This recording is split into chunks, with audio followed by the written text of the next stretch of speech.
Welcome to the Bearded Finisher Podcast, your one-stop show for all things finishing and coatings. Your host, Zach, and a variety of industry experts will guide you through the art of perfecting your finishing and business game. From seasoned pros to fresh faces, get ready for tips, tricks, and trends to elevate your knowledge and business to the next level. Welcome back. What's going on, everybody? We have got Mr. Jamie Bourne with Abode Academy. What's going on, Jamie? All good, man. You? Oh, man, I'm doing fantastic. How's everything over there weather-wise? Are you guys staying decent? We live in jackets and wellies, so it's all good.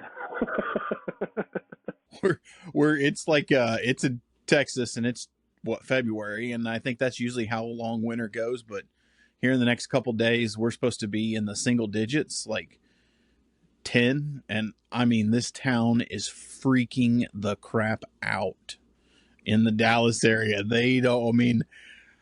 Grocery stores are packed. I mean, they're empty. There's no food. People are buying everything. See people with sand in the back of their truck, and you're like, what the hell are you doing? Is that minus 10 or 10 degrees? Just 10 degrees, not even minus. Man, that's like a summer's day here. And then just a couple weeks ago, it was like 80. Oh, man.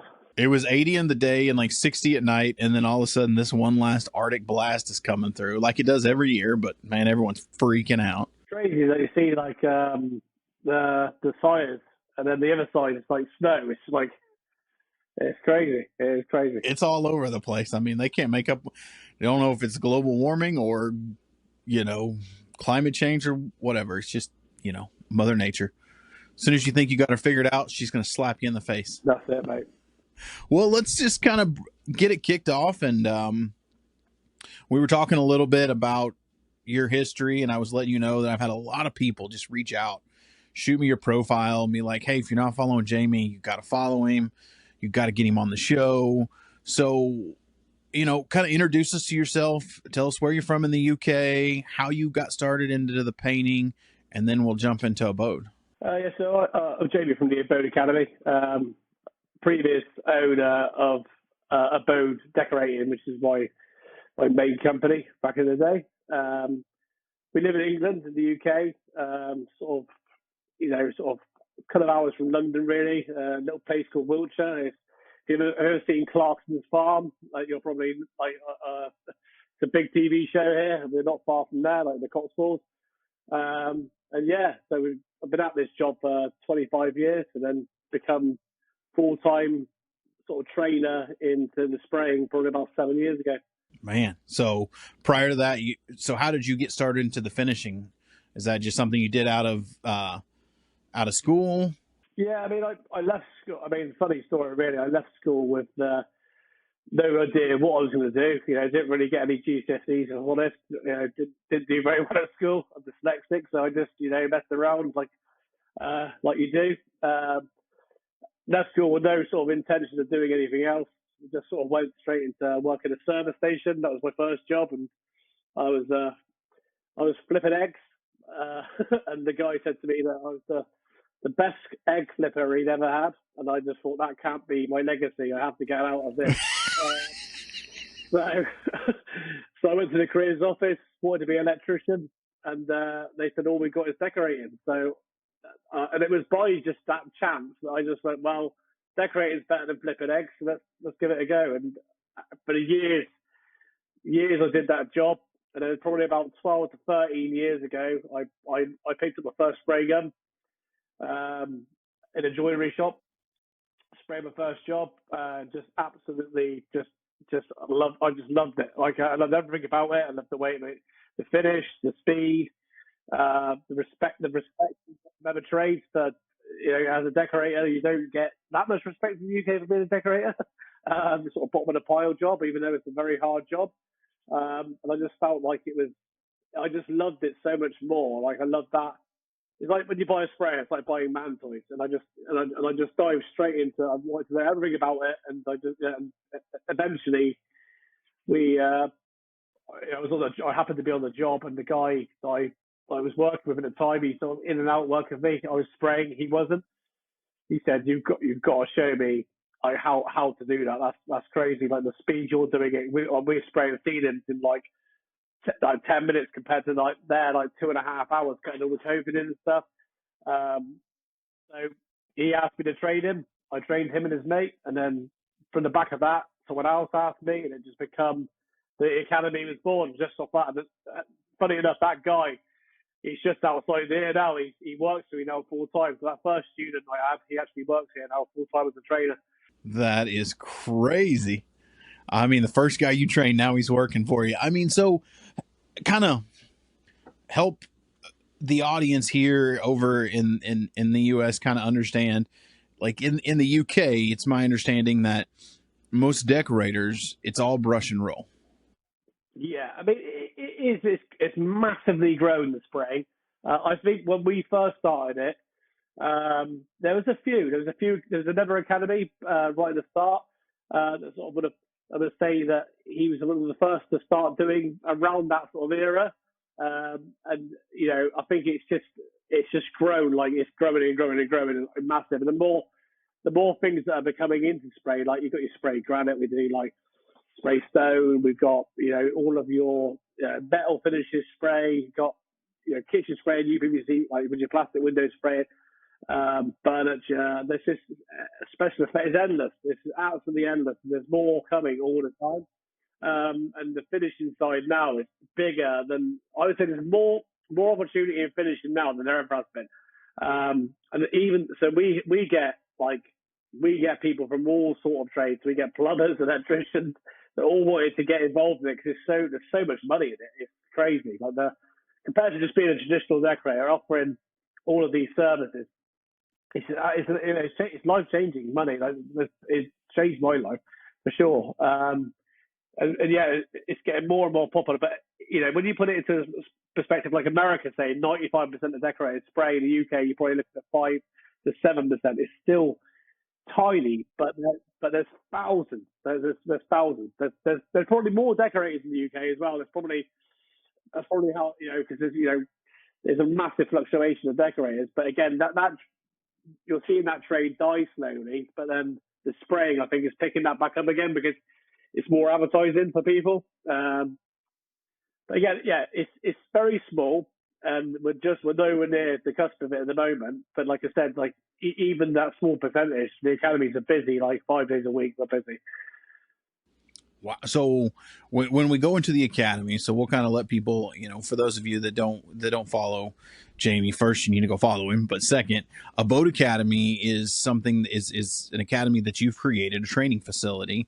They're in Wilshire, and basically, essentially, you're teaching decorators who focus on brush and spray or brush and roll how to get into the spraying world, and you teach them all facets, different genres, types of spraying, all equipment. So what it'd be is like you've got say the guy that's been brushing and rolling for years. You know, his back's gone, his neck's gone, his core and his knees are gone. And generally, you know, when you get sort of like nearly 40 like me, that's the point when you start making those changes. Can't carry on doing it. It's one of those jobs you can't do forever. But the spraying gives up people have never lease of life, and almost, and because it's you know less strenuous in your body, less stress in your body. But again, it's not just decorators. We're training people like, you know, carpenters, like joiners, you know, UPVC manufacturers that want to spray their own plastics. You know, it's the liquid metal stuff. You get interior designers coming in, so it's a massive bag of different kind of clientele. That's why they do so well in the academies. But there's no one really. The industry needs it. Like, there's no one training it really. There's a few of us doing it over here, but like we've had people from the States, Australia, and the same thing. I mean, there's a guy in Australia called Spray Gun Club. That's about the only people I know. They're really good friends of mine. And that would be another person for you to chat to. They've got their own podcast. So I think that'd be a good collaboration for you there.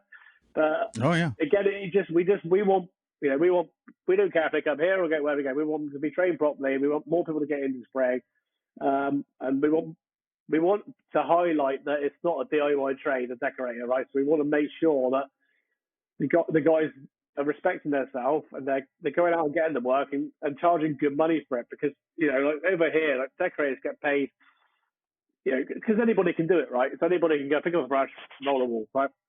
And that's the problem. They want to go out and fit their own boiler. So like, it's hard to sort of, when you say to somebody, this is how much a job costs, they go, well, I can do that myself, actually. There's an option there. They can.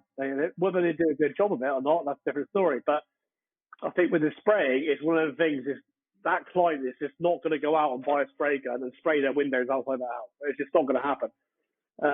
It's a speciality, and I think it's become, you're taking away from the DIY section and you're offering more specialist finishes, and that's what we're trying to get the guys to do. Nice. So when you talk about, you've mentioned like the liquid metals, I love them. Like, I'm obsessed with the metal coatings, the liquid metal coatings.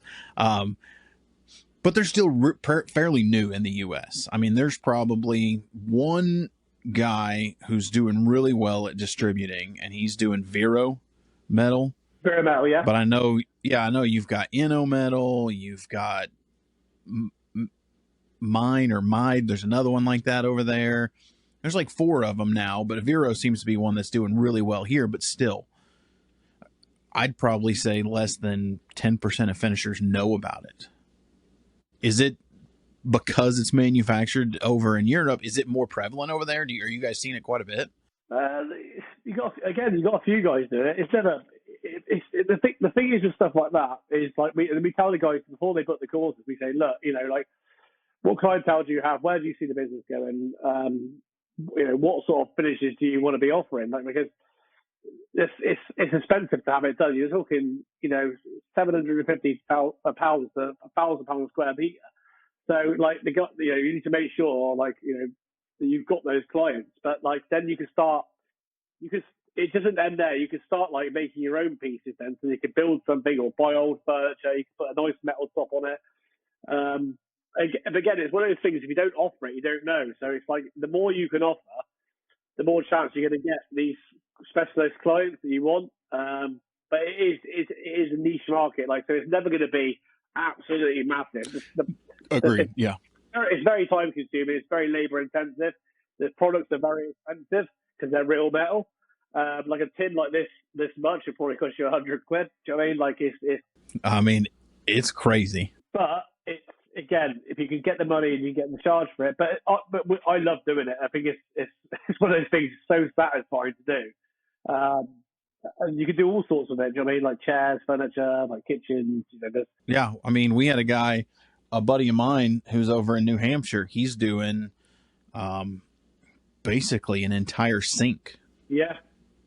In the metal.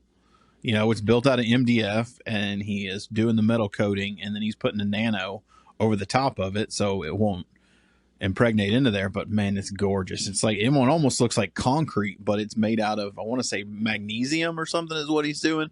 God, it's beautiful.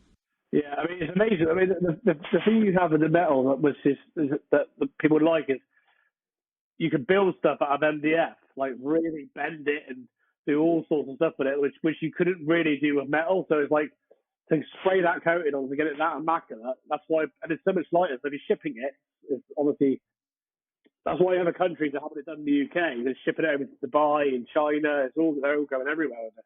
Yeah. I was talking to the guy I was telling you earlier about, Jamie with Deal and Design. He's never heard of it, and he does a lot of antique furniture restoration for people all over Europe and even in the US. They ship it, these 200, 300, 400 year old pieces of furniture to him, and he's like, I have to send stuff off to have it plated. And I'm like, oh, no.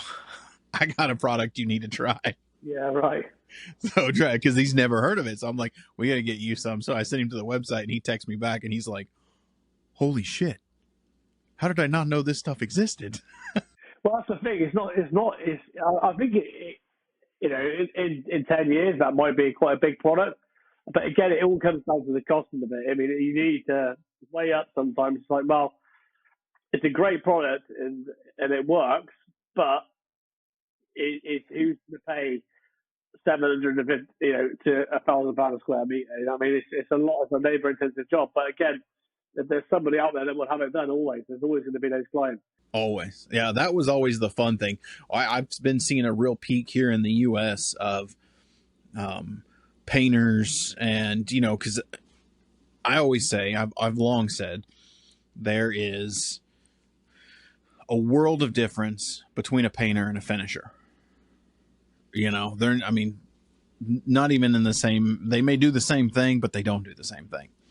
But there's been a transition here in the U.S., I would say, over the past, 3 years, where it seems like there's a lot of guys that are making that transition out of painting and going into high-end premium finishes, the gloss, the high-end polished out gloss, automotive clear coats, the metal coatings, the specialty metallic coatings. And just like you said, it's very lucrative when you know how to do it. There's a lot of money. It's like my mentor, my father-in-law was my mentor, and he always taught me there's two ways. He said, I've always been the type of guy that when I had a business, I want to do less and make more. So if you want to do less and make more, you got to stand out from everyone else. You can't be the same. So I'm like, well, that's a good philosophy. It is. That's what he says. The guys put your money into structure that pays better in less time. That's the whole point, because there's a system for it, and like we get the guys doing the UPVC spray, which is like plastic windows outside, and you can make some serious money, but the customer's saving an absolute fortune. The same with the kitchen finishing. It's like there's two. I always say to people that in the UK, the two most expensive things to replace in the house are kitchens and outside windows. So it's like it's crazy money. So a lot of people don't understand. There's nothing really wrong with it, and trying to educate these people into having it done. Yeah, that are having it done over and over again. So when you come to Abode, what kind of what's the predominant equipment used over there, and like what kind of spraying techniques are you guys using? Is it all airless, air assist? Yeah, we use all of it: air assisted, airless, HVLP. But we actually have our own brands now. So I don't know if you've seen on our thing, we've got our own machinery. So we've got an Abode A6 airless sprayer, and we've got the HVLP, which is the A6, the A-Force 5, sorry, for the HVLP, A6 for the airless. So we've actually bought our own brand, which are obviously manufactured all over the world, different places. But the reason we did it mainly is because with the other brands, and they're great, I don't disorder any of them, but the support is just not there. The guys are breaking their sprayers or something's going wrong. There's 8 or 9 weeks for repairs. The guys just can't afford it. And when you're governed by the bigger companies, you can't just give them loan machines. So we had to take control of it, which we did. And now we offer, a much better rate on the sprayer. I'm talking like thousands of pounds cheaper for the same equivalent. Really good warranty. And way better aftercare. So the guys, if their machine never goes down, which at the moment, hands up, nothing's happened, like nothing's gone down. But if it did, we would give them a low machine in the meantime, and it wouldn't be 8 weeks for repairs. It'd probably be within 24 hours. The only way we can do that is doing our own stuff. It's just, I think because I've done the job for 25 years, I know that one day out of work is a massive problem. But obviously, the bigger brands, you've got turning over some of these $2 billion a year. You're just this to them, and that's the problem. And they get so big, they lose control of the aftercare, and we just want to make sure that our guys are looked after properly, give them a better deal on the equipment, give them better aftercare and better service. That's awesome. Yeah, here in the States, it's kind of similar to that, but it's all through distribution. So you've got paint distributors that are selling all the equipment, but the margin is so horrible. Like these spray rigs that are 7,000 US, like the distributor's making $110. Yeah. This is the problem, see? Yeah, so they don't care to service it. They could give a crap, and the corporation's not. Well, the problem is, you think about it, if you get like I think it's like a 10% or 5% margin. If you give a distributor that price, we're more like 40% to the distributors, right? So like if they get a problem, they get a callback, or something goes wrong with the sprayer or the ball bearings and stuff or something, that profit's completely down the drain. It's gone. So what we say to our distributors is that if you buy a sprayer from us and you sell it to a customer, we will deal with all the aftercare afterwards. So all they will do then, because these people don't know. I mean, I'm not saying the shops don't know what to talk about, but they don't. They don't know about spraying like the people that make the sprayers and the people that run the jobs do. So giving them that much responsibility to say, well, you need to tell them exactly what's going on with the sprayer and what's the problem, because why would they know that? And the days that guy is not in, knows about spraying, then the whole thing falls apart. And I hear it all the time. Our technical technician, Dave, is actually not in today, so it has to ring back tomorrow. It's just constant. So we rather make sure, because without a sprayer, any kind of sprayer, a very small problem can turn into a very big problem very quickly, right? So if someone's not on the end of the phone to take that call, then it could be game over straight away. And that's the point. We don't want that to happen. That's why we offer the training. So with some of our rigs, we offer free spray training days on purchase. So if you have an airless spray, you get 1 day airless day. If you buy a HPLP, you get a 1 day HPLP, all included within the spray course. That is awesome. I'd say that's one of the biggest issues is people go out and spray it and they don't know about viscosity, or they don't know about cleaning the equipment when they're done, what to clean it with. So being able to go to a class and say, all right, like I can't tell you because I used to be on the manufacturing side for about 3 years in the wood coatings world, and I'd get phone calls and it would be, hey, there's a bunch of trash coming out of my rig. And you're like, well, walk me through your process. And they're like, well, I'm using your water-based coating, but I primed everything with lacquer vinyl sealer, but I flushed it with lacquer thinner, and then I put the water coating in. And I'm like, you can't do that. You can't mix lacquer and water. So I'm like, there's so much training that you think that these guys should have because they're in business. But man, I love the concept of the training, because that is a huge, I would say, gap here in the U.S. I mean, props to you for realizing that. I mean, when I first got into spraying, I blew my hand off, and then I was tape all over the walls. There's runs everywhere. Like it was, because I watched so much YouTube videos. I was like, oh mate, this is easy. Because I'm a decorator, I know how paint works. But I was in for a massive shock, and for 2 years, really, I struggled. I did, and I made a lot of mistakes. I ended up getting rolled out most of the time in the end.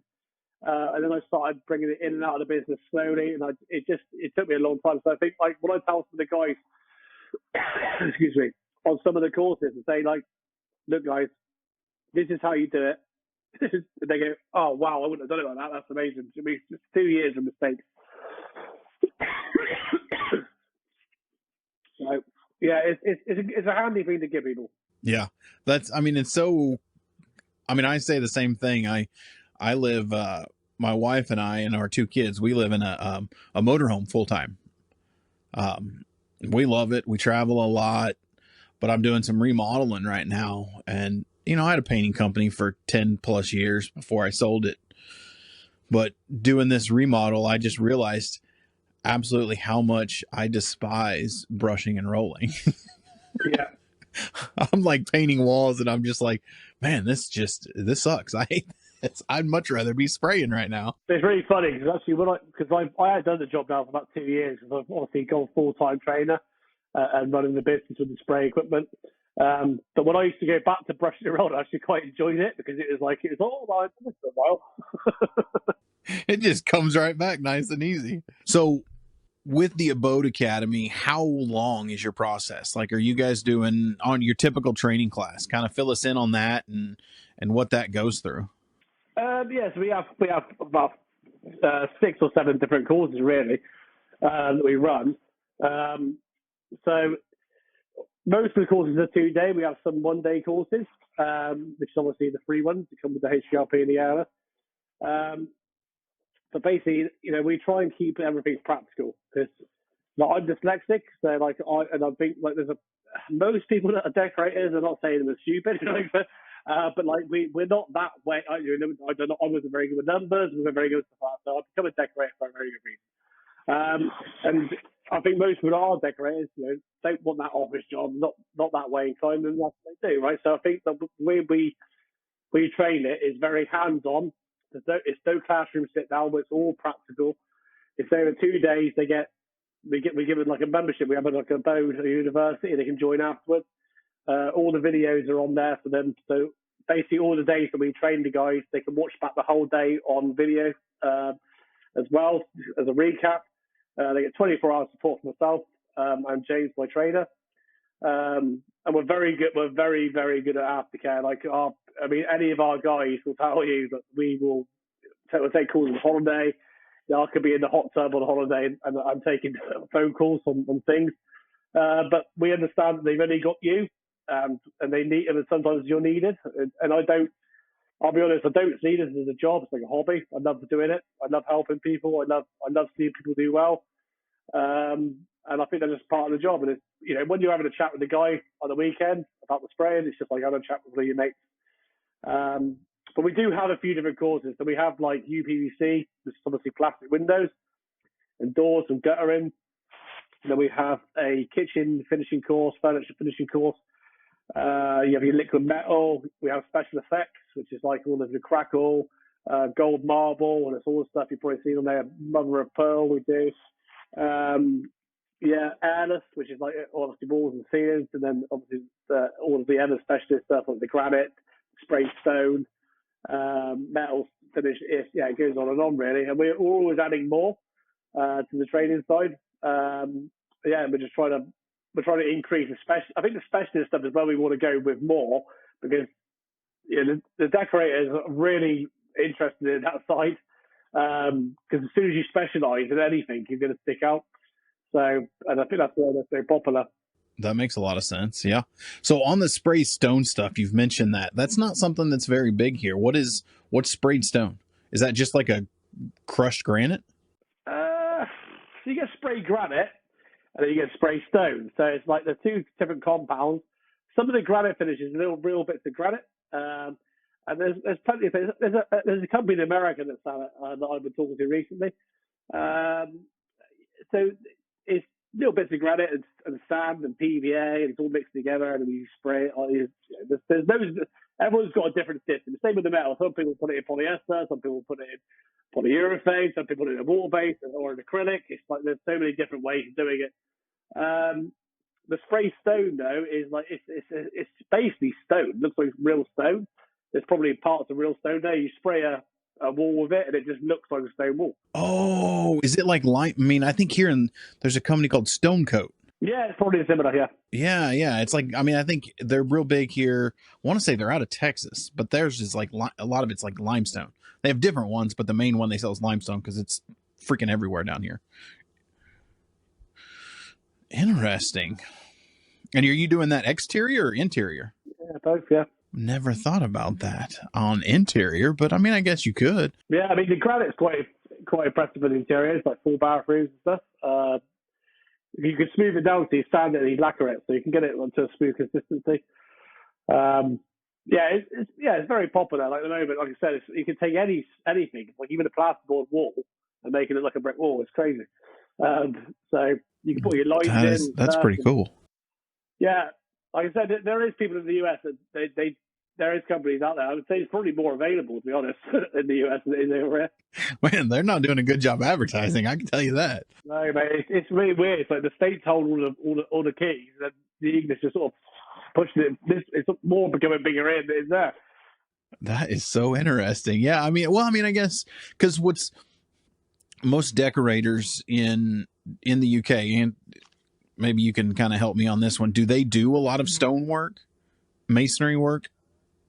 Or is that a different? It's like, no, but then they go, well, I might do actually. It's like, I think if you show a customer, like, look, because you get the wallpaper, so you feature wall in wallpaper behind your bed, right? And then it's like, well, actually, do you want that wall to be stone? Or do you want, like, around your fireplace stone? Or, it's just endless where you can go with it. Fences, floors. it just changes the whole dynamic of the job. Yeah.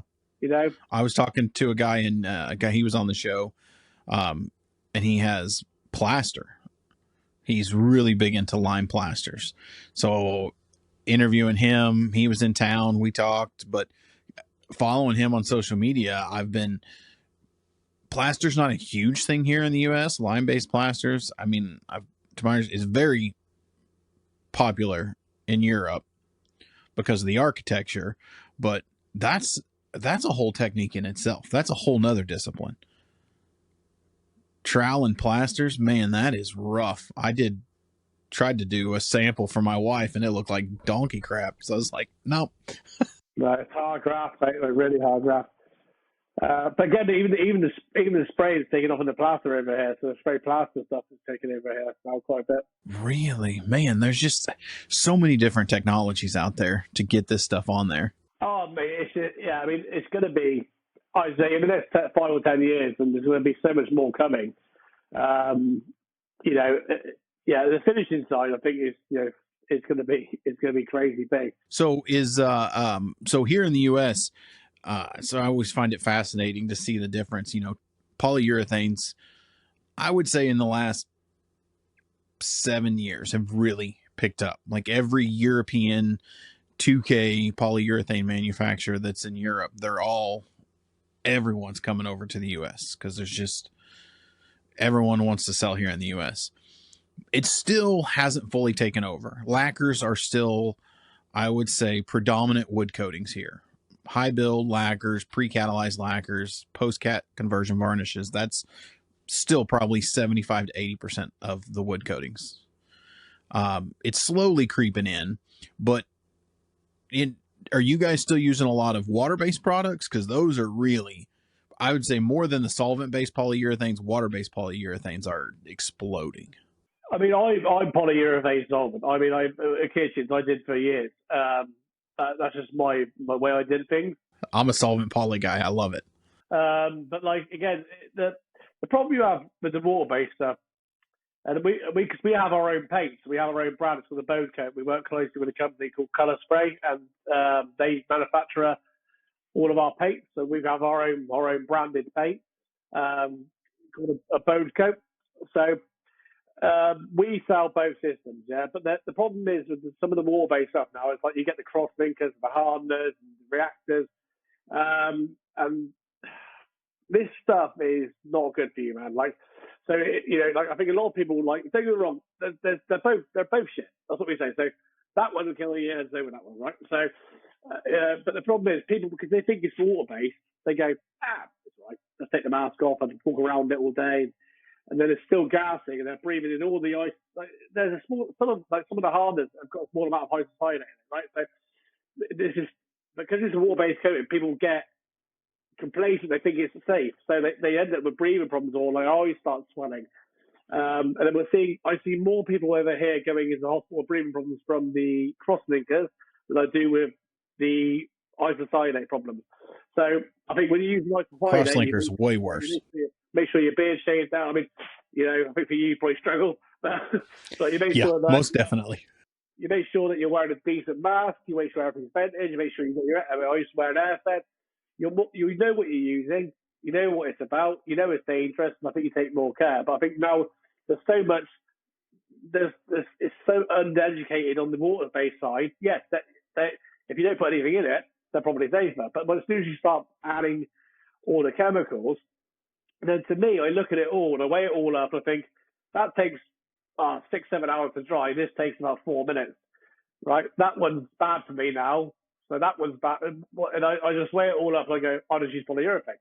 So and that's the point. I think if in a customer's house, yes, like you can't be careful. Like if you're spraying the carcasses and you take everything back to the workshop, but if a polyurethane takes, say a gas is off for 10 minutes, I don't know, say it's a gas off period of 10 minutes, 20 minutes, and then you've got a wall basis gas off for 12 hours, which one's more safe in the customer's property now? I mean, this is the point I'm trying to, I don't know the answer. I don't know. I just, I can be talking waffling, but for me, it's like, if that's a longer drying period, that gas is longer for that. That's got a chemical in it, it's dangerous, so is that one. So I just, But I think you've got to be careful. It's from the manufacturing side. When I was there, I mean, it's interesting because you look at the water-based stuff, and yeah, it off gases, and yeah, there's there's isocyanates in there. They're different. They're alphatic. They're usually encapsulated. They're not doing the aromatic. The aromatic isocyanates. That's the stuff that's the cancer-causing stuff. That's the stuff that they used 20 years ago that was dropping people like flies. You don't see it too much anymore, but it's still out there. But if you kind of look at the toxicity of it's a little condensed, but there's not a whole lot difference between what even a solvent-based, for that matter. It's a little more for solvent-based, but not much than what, if you're sitting in traffic in the highway with your windows down and there's 20 cars at a stop and there's just all those fumes pumping into the air. It's a lot of it the same. I mean, a lot of it's comfortability. I mean, when you got into the polyurethane world, my deal was there's always a way to manipulate the coating. Dry time, whether it's dry time, whether it's, you need flowability. I mean, polishing, there's always a way to control the coating. When you get into the water-based world, it's like 60% water. At a certain point, you don't have as much control. And that's what always got me. Like, I love the control of a polyurethane. It doesn't matter if it's 30 degrees outside with 10% humidity, or if it's 80 degrees outside with 80% humidity. I can have a coating. I have a coating that I can manipulate that will lay down fine. When you get into water-based, Jesus, Pete, too hot, too cold, too humid, too wet, too dry. It's all over the place. Yeah, I mean, I always say to the guys, it's all about having options. Like so we have like two. I used to have 2 or 3 pumps on the wall, right? So one would be in solvent, one would be in water-based, one would be in lacquer. I mean, so that one was it was my clear coat, and that was how it worked. And then what I did is I made decisions based on the jobs I was doing. So if I was doing a full set of wardrobes in the customer's house, and it was all refitted, then I would go in with a water-based system because I didn't want to spray that much polyurethane in the property. But if I had a kitchen respray and it was 99% of it was back at the workshop, and I could go in and just knock in a kind of end panels, I would do it in polyurethane, right? And the customers weren't there. But if I had a full kitchen respray and I could only take half of it away because all of the existing parts couldn't be taken off, then I might look at the whole thing differently and go, well, there's too much spray in the house, and then I would use a solvent primer, water-based top coat, and then work my way in. They've always had options, yeah. But I've always preferred, like you said, I always preferred a PU finish because, like, if I had problems, I could do it. I could correct them very quickly. Water-based, you've got a much longer window. I wasn't paying for a massive heating room because I could, even to like -4, I've had this stuff go off in like 10 minutes. So it's just an easy, forgivable product, and that, I think for me is more profit, more money. But again, I think what makes me laugh sometimes when I see the guys using only water-based in a spray booth with an air-fed mask. I just don't understand it. I'm like, well, what's the point? You know what I mean? Like, you've got the full control of using a better product that dries quicker, is more durable, and you're not, there's missing a trick there. But again, I think these things will eventually be banned. I think like some countries will ban. I think they have in some places already. I think it will eventually work its way through the US and the UK. But I think hopefully at that point there'll be the water-based has come out a long way. Like, it's like our water-based system is miles better than what it was. But again, it's still not as good as a PU. Yeah, that's it. I mean, would it ever be that good? I don't know. Yeah, I mean, I don't know either. But yeah, I used to tell people all the time when I'm like, man, I love water. Water's a great product. It's great for a lot of the market, but it's probably 75% of what a water base of what a true PU is. I mean, you're going to get that much more durability, and then that's much easier to use. Have you noticed a big issue? One of the biggest issues here is the open time, the pot life of a PU. That's what everyone complains about. In the summer here, it can get hot sometimes. But like, the open time of it, no, it's because over here it's not. We're working in sort of like mid temperatures. It's not too hard to work with. But yeah, if you're working under like high heat and humidity, like, I mean, I've had it before. Like, we've had it 40 degrees in the UK, and those days of spraying PE are quite difficult. When you're spraying the edges, it's drying on the edge of the door before you even finish, like onto the top. But those days we just pack up and go home, or you could just put more snow thinner in, more retardant. There is ways around it. That's what again. I think you see what we see in the UK is like the guys that use water-based. They just get in the spray and they're water-based all summer, and they get to winter and they go solvent, and then they never go back to water-based. So that's quite a trend. I can see that. But again, I think it's still about having options. I'm not against water-based. I think it's a great product. I think that there's a time and a place.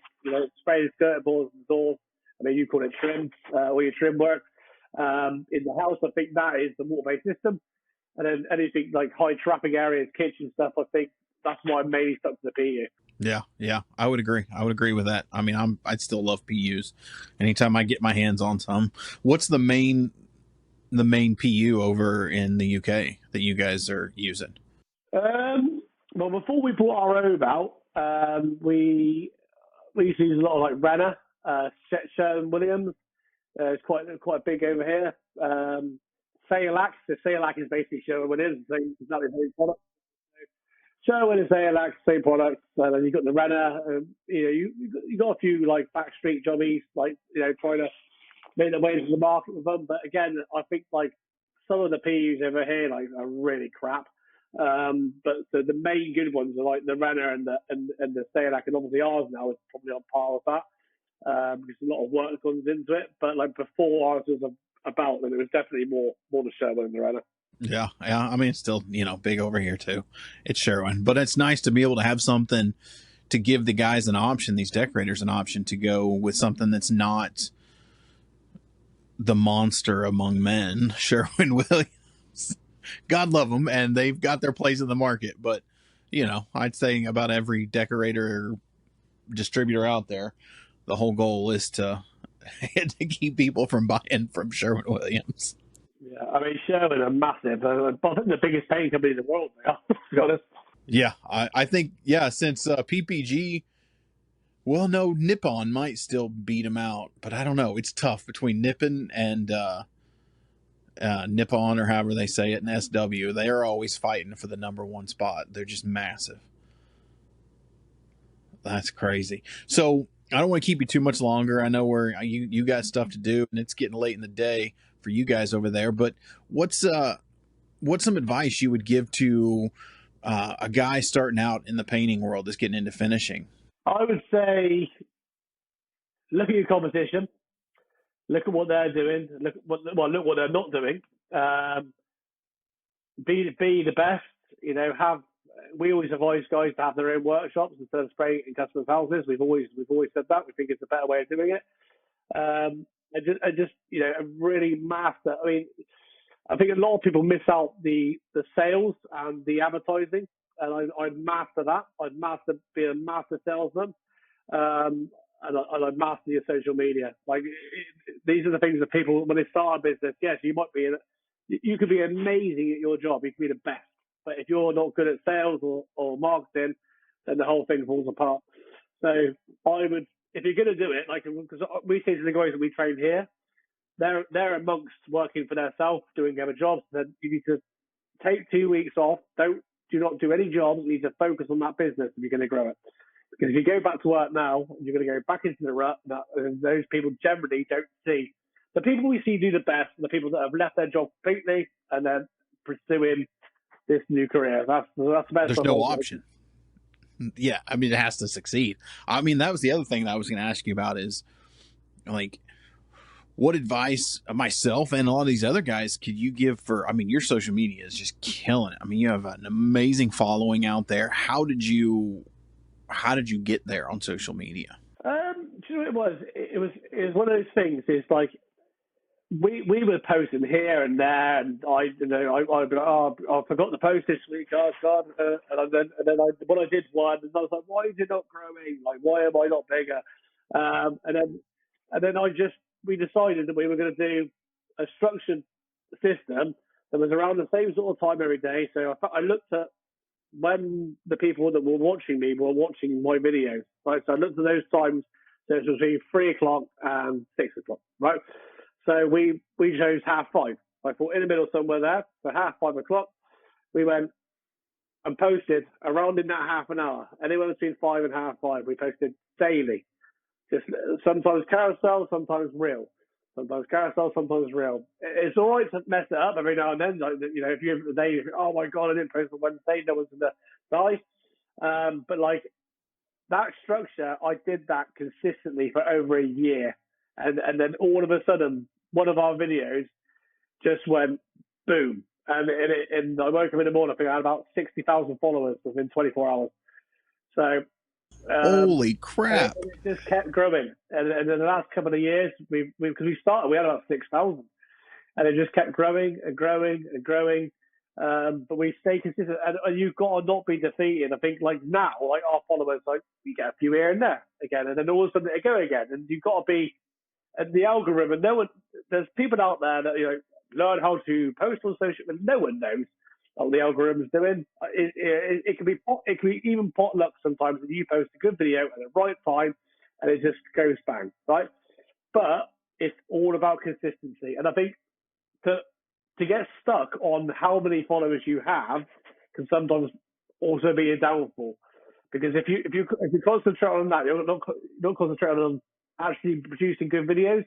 So if you concentrate on doing, like, we got to make sure you can keep up with it, right? So like if you're doing, we do 7 a week, but we've got so much content. We've got like students with certificates, sprayers.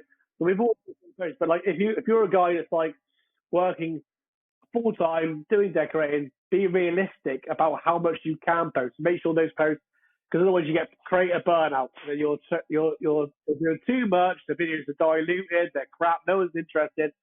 And you know, it depends what your audience. If your audience is interior designers, that's what I would be going after if I was a finisher. So I would base on like doing like negative, positive. So don't put this color with this. Put this color with this instead. So like creating these hooks in the videos.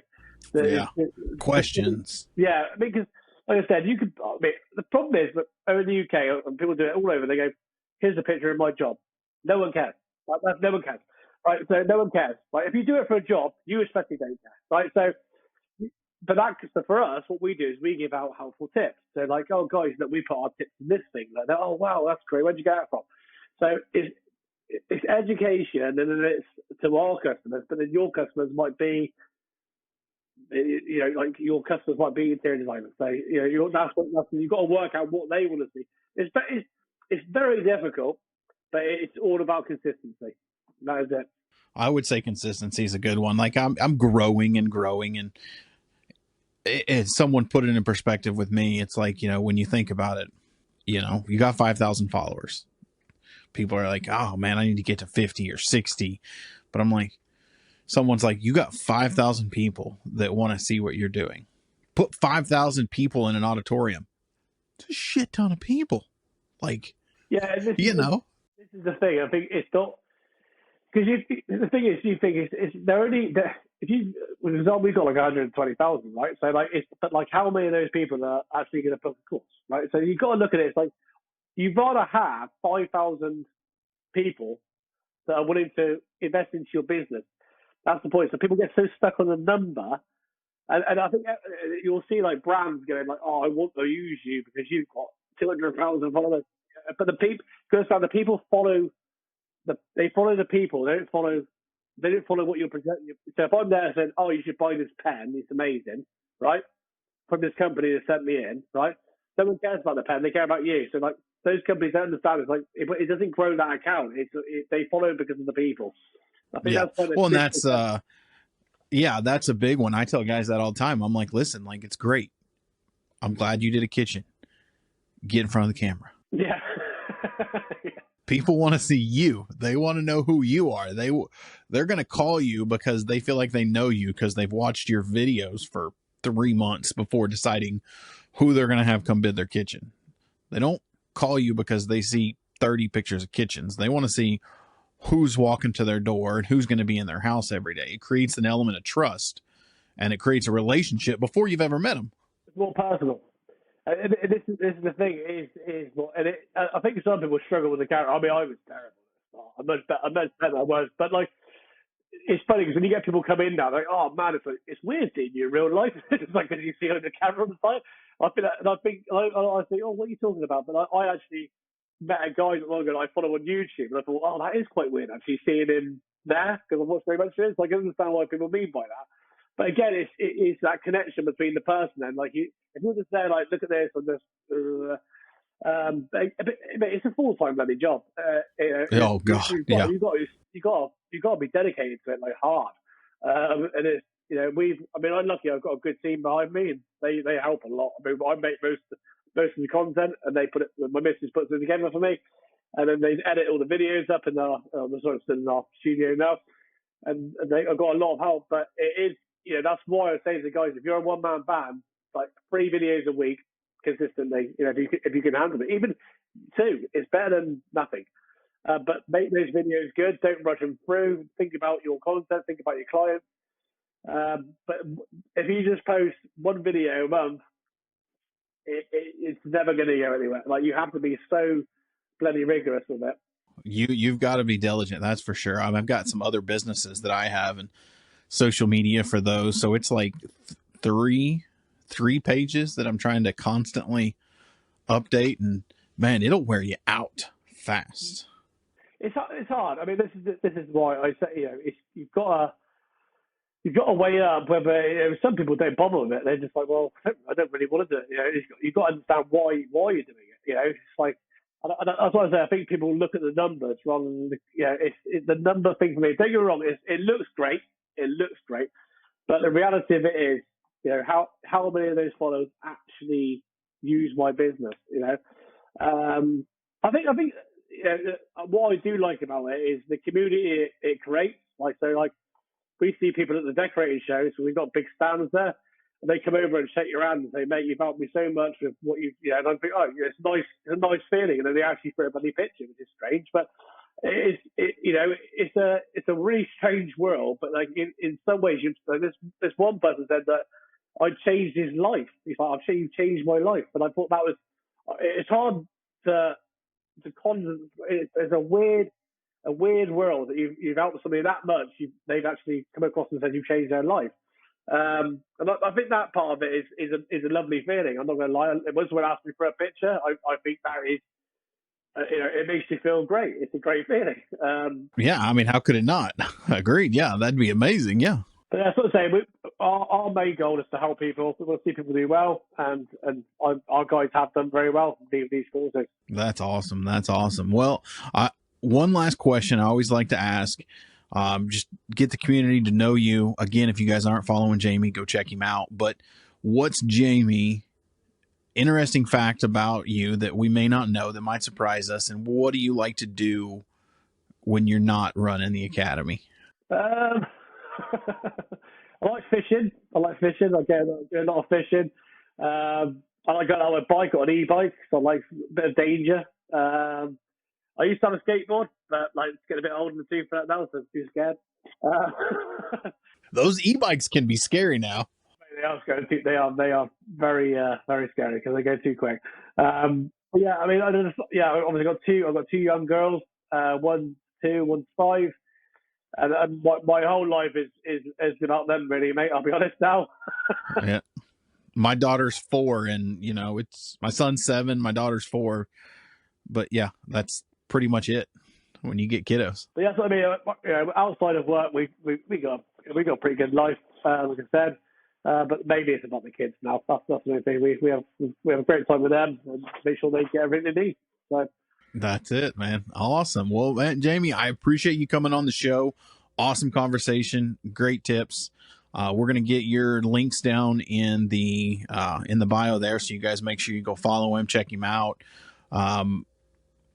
I think that's about it, man. I don't want to keep you too much longer. Again, thank you for coming on the show. No, cheers for having me. We'll have to get you on again and see how everything's going over there. Yeah, man. If you need sprayers in the US, we can send them over. There you go. I like it. All right. Mondays, everybody. Make sure you're following us. Check out the videos on YouTube, all major platforms, and we'll see you next week. And that's a wrap on this episode of the Bearded Finisher Podcast. We thank everyone for joining.